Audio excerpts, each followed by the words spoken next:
is I, John Reagan, the uncommon voice for the common man, coming to you today live from Shadyside, Ohio, where my hero and a Fox News contributor, or former Fox News contributor, John Kasich, is up 10 points in recent polling against our worthless governor, Ted Same-Sex Strickland.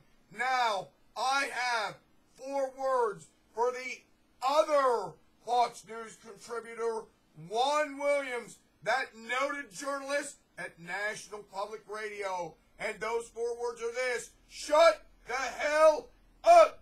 Who, in God's name, do you think you are saying bad things about Muslims? That's right.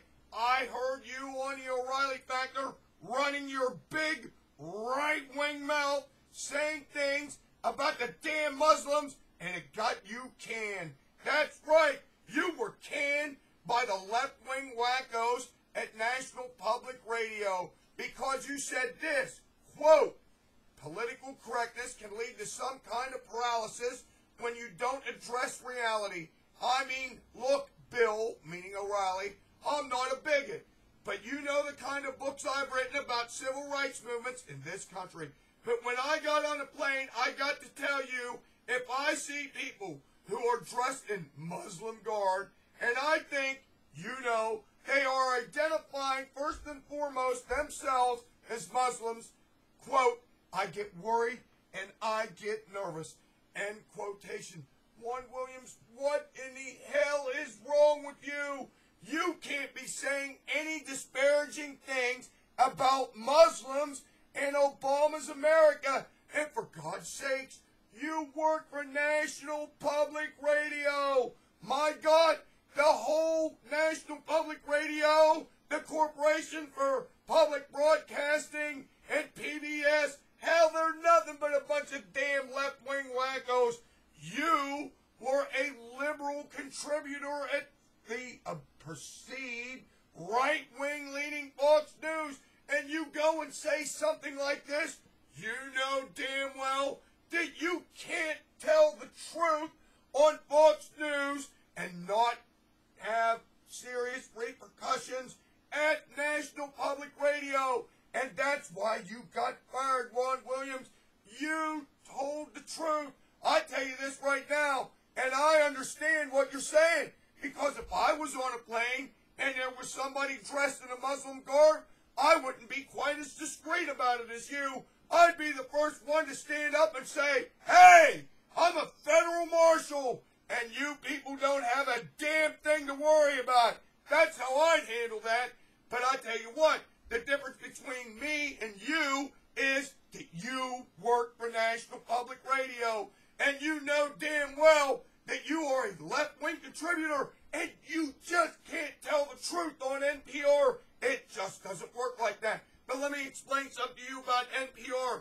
I am sick and tired of my tax money going to fund these left-wing wackos. Now, that's right. Do you understand that these people got a whole bunch of money, my money, to fund their operations? That's right. It was an ungodly amount of money.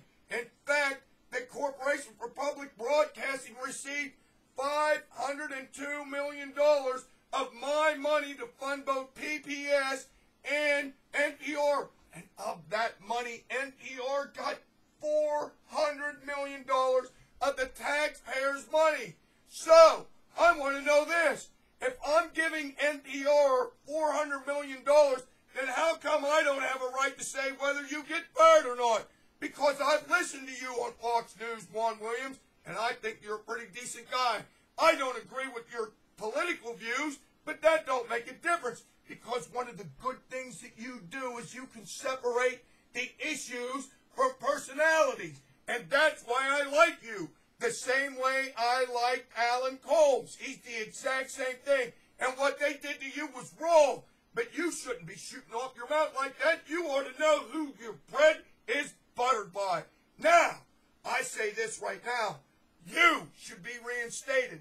And if you're not reinstated by those left-wing wackos at NPR, I say this. The Republicans should let it be known that if you don't get an apology from NPR and you're not reinstated immediately, that when the Republicans take control of the Congress, which they're going to do, that all federal funding will be eliminated for these damn left-wing wackos at NPR, and they're going to have to exist in the free markets the same way Rush Limbaugh and Sean Hannity do. Now, don't you dare tell me, you left-wing wackos, that you can't have NPR compete in the marketplace, and you've got to have my money to keep them going, because I know for a damn fact that just recently your hero, George Soros, gave $1.8 million for the Corporation for Public Broadcasting. So don't tell me one damn word about how you can't compete in the marketplace like Rush Limbaugh does, because it's wrong. But the best way to sum this whole thing up is this. This is what Bernie Goldberg had to say about this firing. It's, quote, one more piece of evidence that liberals have forgotten how to be liberals. These are the kind of people who brag about how open-minded they are as long as you agree with them. And here's the dirty little secret. Lots and lots of liberals feel the same way that Juan Williams does when they get on a plane. And a lot of those liberals work at NPR. One's crime was saying it out loud. But I'll tell you this right now. The editor of the Weekly Standard, my hero, and another Fox News contributor, Bill Crystal, said it best when he called NPR the National Politically Correct Radio. He said, quote, NPR, unfair, unbalanced, and afraid. And he is exactly right. Now, until next time, this is your hero, Ronald Reagan, the uncommon voice for the common man, saying this to you now. When news breaks out, my tirades break in. Until next time,